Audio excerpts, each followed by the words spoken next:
almost entirely to her suite of rooms, on the third floor. She is withered, her face as drawn as a sun-dried apple, but her eyes as lustrous and purple as wet grapes. She's seldom seen, almost always at a distance, at the farther junction of hallways, floating by in one of her long dark dresses. Crispin hears little of what they say, though it seems that tomorrow is some kind of memorial, or feast day. Before he slides away into sleep once more, the boy hears the names Saint and Saint Joachim. When he wakes in the morning, Crispin is not sure that the visitors to his room were real. More likely, they were part of his otherwise unremembered dream. In the coming night, something happens to Mirabelle. 5. Halloween, 3 years and 3 months later. The leash jerks from the boy's hand, and he falls. The previously gentle dog, never having growled, does not growl now, but bites. He nips at the ankle of the male marionette in the white suit, who cries out and lets go of Crispin's jacket. The boy sprints after the dog, away from the nightclub called Narcissus. They plunge into the street, dodging cars as brakes shriek and horns blare. From the comparative safety of the next sidewalk, Crispin looks back across the street, and sees the man on one knee, examining his bitten ankle. The woman in white is talking on a cell phone.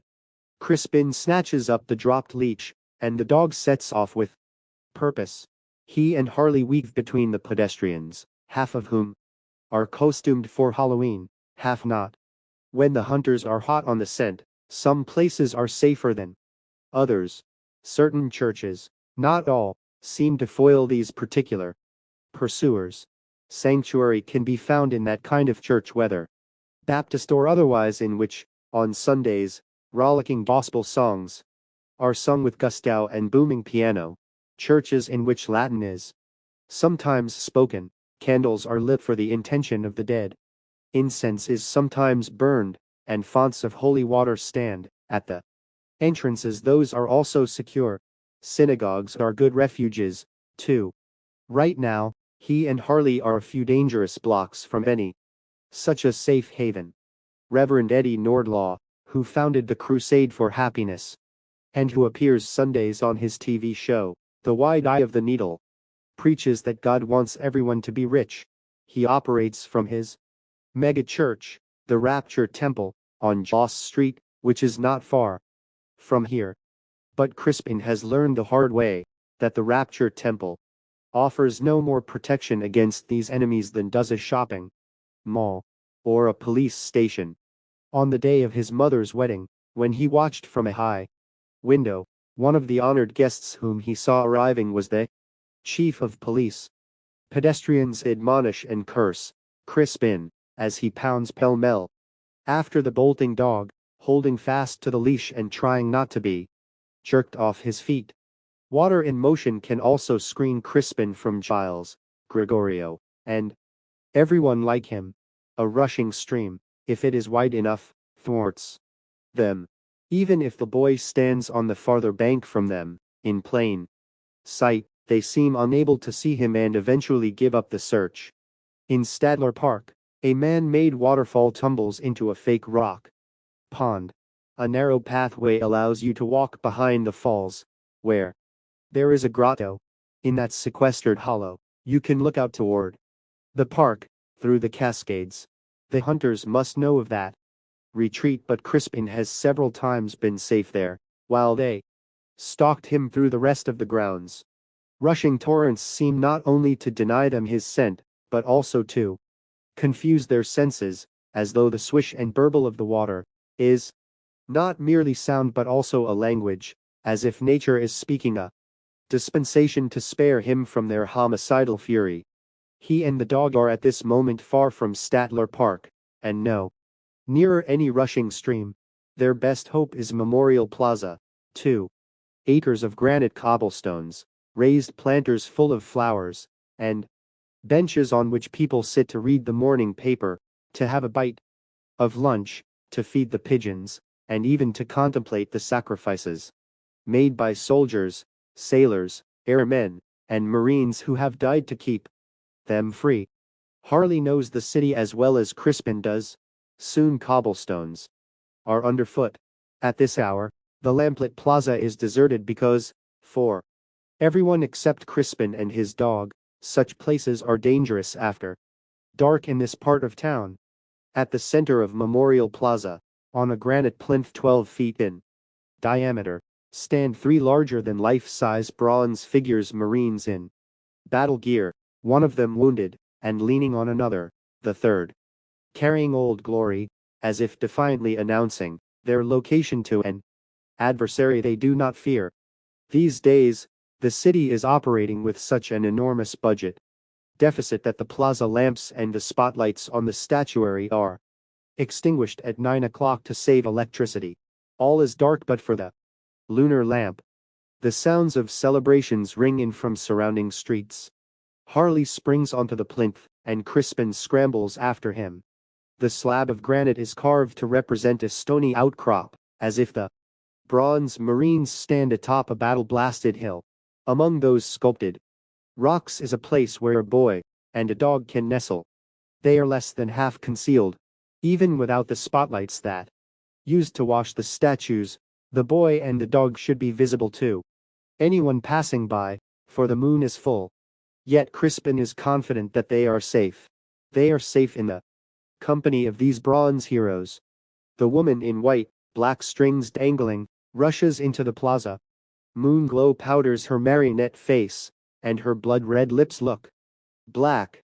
While the woman surveys her surroundings, the boy half believes that he can hear her doll eyes clicking, as she blinks, as if she is in fact an animated puppet. Her gaze passes over him from right to left, then slowly left to right. She doesn't hesitate or come closer. She turns and moves away toward another part of the plaza. Proximity to certain symbols and images can make boy and dog invisible to this woman's kind, as surely as does swift-moving water. Statues honoring acts of courage and valor. Certain religious figures, carved or cast life-size, or larger. The immense mural of Alexander Solzhenitsyn on the front wall of the Russian-American Community Center. The huge cast medallion of America's 16th president, embedded above the main entrance of Lincoln Bank on Main Street. A cross or a serviceman's medal worn around the neck will not provide invisibility. The symbol needs to be of substantial size to be effective, as if the noble efforts and the determination of those who created and erected it are as important as the symbol or image itself. The dog-bitten man in the white suit appears, limping. Soon there are 5 of them, though the others are not costumed, prowling the plaza and its immediate surroundings. Although it is ancient, the silver moon looks newly minted. On a nearby street, a drunken reveler howls like a werewolf. The moon is without menace. It neither favors evil nor calls to those who do. This is what Crispin believes at the age of 12. By the light of the moon, truth can be seen as easily as by any other light. Year by year, he will refine that perception into a greater wisdom that will sustain him. To see the truth, however, you must have an honest eye. Across the plaza, the marionettes and their allies, who love lies, search for the boy and his dog, unaware that they are incapable of seeing that for which they seek. 6. July 26, 3 years and 3 months earlier. Having been healed by the power of his nanny's kiss, or having been healed in spite of it, 9-year-old Crispin falls, again, into the cozy rhythms of Theron Hall. The world outside seems less real than the kingdom within these walls. For some reason, Mirabelle is excused from the day's lessons. The 3-year age difference between Crispin and his sister ensures that he is less interested in what she's engaged upon than he would be if she were only a year younger, or were his twin. Besides, girls are girls, and boys are most like boys when girls aren't around. Therefore, Mr. Mordred is even more interesting and entertaining when he is able to focus his attention on Crispin and Harley, with no need to tailor part of his lesson to a girl so small. That. Her brothers sometimes call her Pip, short for Pipsqueak. Lessons begin at 9 and are finished by noon. After lunch, Crispin and Harley intend to play together, but somehow they go their separate ways. Most likely, brother Harley is on a cat hunt. Recently, he has claimed to have seen 3 white cats slinking along hallways, across rooms, ascending or descending one staircase or another. Nanny Seo says there are no cats. Both the chief butler, Minos, and the head housekeeper, the formidable Mrs. Frigg, agree that no felines live in Theron Hall. No cats are fed here, and in this immaculate residence, no mice exist on which the cats might feed themselves. No disagreeable evidence of toileting cats has been found. The more the staff dismisses the very idea of cats, the more that Harley is determined to prove they exist. He has become quite like a cat, creeping stealthily through the immense mansion, trying to sniff them out. He claims to have nearly captured one on a couple of occasions. These elusive specimens are even faster than the average cat. He says their coats are as pure white as snow. Their eyes are purple, but glow silver in the shadows.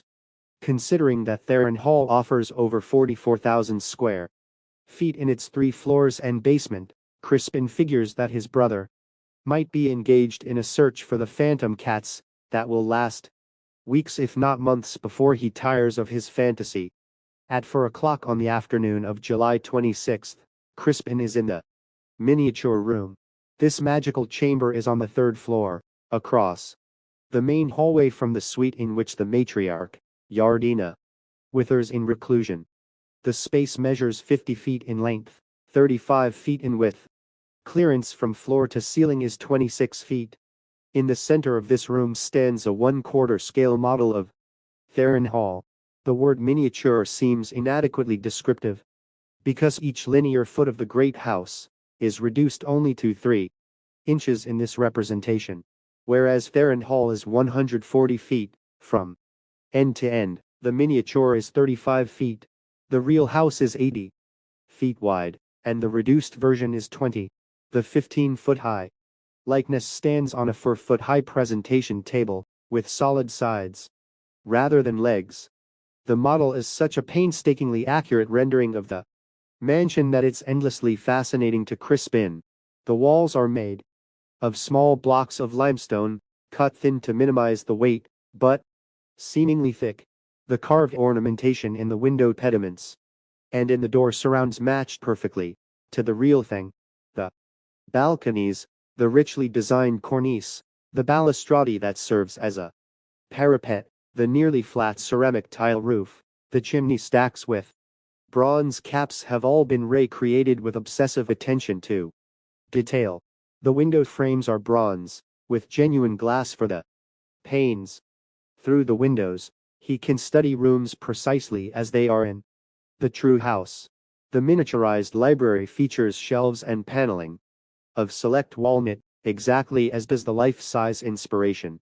Even the furnishings and the artwork have been reproduced by a team of modelers who must have worked thousands upon thousands of hours to complete this magnificent reproduction. A wheeled and motorized mahogany ladder with handrails and a safety tether rises to an oval stainless steel track on the ceiling, allowing an observer to circle the model, peering in the windows at any level. At various points on the ladder are controls with which he can power it left or right, or stop it at any desired vantage point. Of Clarette's 3 children, only Crispin is permitted to climb the ladder and operate it. Other 9-year-old boys might be judged too young to deserve this permission, but Crispin is responsible for his age and prudent. He always holds fast to the handrails and snaps the tether to his belt. Now, as he motors the ladder to the west facade, to peer in at the ornately furnished rooms occupied by Yardina, he wonders not for the first time why the old woman lavished so much money on this miniature when she has the real house to enjoy. According to Giles, his mother has always been as eccentric as his late father was industrious. The patriarch, Ellis Gregorio, was obsessed with amassing enormous wealth, and his wife was driven to find imaginative ways to spend it, seeking to understand the reasons for Yardina's extravagant whims is a waste of time, because she does not understand why she undertakes such things as the model of Theron Hall. She commits to such projects, Giles says, simply because she can afford to do them, and that is all the reason she needs. As Crispin rides the ladder, the door opens below, and his brother, Harley, rushes in from the third-floor hallway. Crispin, come quick. You've got to see this. There are no cats, Crispin says, except the ones in that drawing room painting, and they're not white. Not cats. Mirabelle, you've got to see how she's dressed. She can dress any way she likes. Why would I care? But this is weird. She's always playing dress up. Not like this, Harley insisted. Mom's dressing her, and it's just weird. Before her marriage to Giles Gregorio, Clairette never had much time for her children. She says that she prefers to play with grown men. Children are her business, she explains, not a leisure time activity. She sports or games, or cuddles, with them only on those rare occasions when vodka and more powerful substances put her in a foolish or sentimental mood. Since the wedding, she has become even more remote from them. If anyone is raising Crispin, Harley, and Mirabelle, it is the staff of Theron Hall. I heard Mom say, when they finish fitting Mirabelle's new dress, they're going to give her a bath in warm milk, and rinse her with aqua pura, whatever that is. From high on the ladder, Crispin at last looks down at his brother. That is weird. And there's other weird stuff like the hat they've made for her. You've got to come see. The model of the mansion will be here for further exploration. Whenever Crispin wishes to return to it, he climbs down to a safe height before unhooking the tether, and then descending the final 10 rungs. As Crispin follows his brother into the third-floor hallway, Harley whispers, "They don't know I saw. I think Pip's new dress is for some surprise party or something, and probably we aren't supposed to see it until then." Hurrying down the back stairs, Harley explains that he was on the prowl for the mysterious white cats, alert and stealthy, when he came across the scene with their mother, Mirabelle, and a housemaid named Proserpina. Among the many chambers on the second floor are a sewing room and a gift wrapping room. They are side by side. Harley quietly leads Crispin into the gift wrapping room. The single curtained window provides little light. An interior door connects this space with the place where Proserpina, not only a housemaid, but also a seamstress, repairs and alters clothes for the family and staff. The door stands about 3 inches ajar. Harley crouches low, and Crispin leans over him, so they can both spy upon the activities in the sewing room. Mirabelle stands on a yard-square platform, about a foot high. Their mother kneels before her, fissing with the fancy collar of the girl's white dress.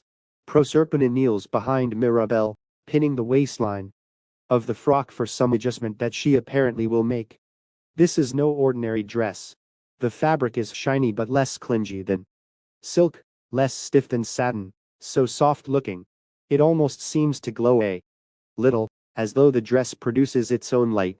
The cuffs and collar are made of lace, more intricate than any Crispin has previously seen.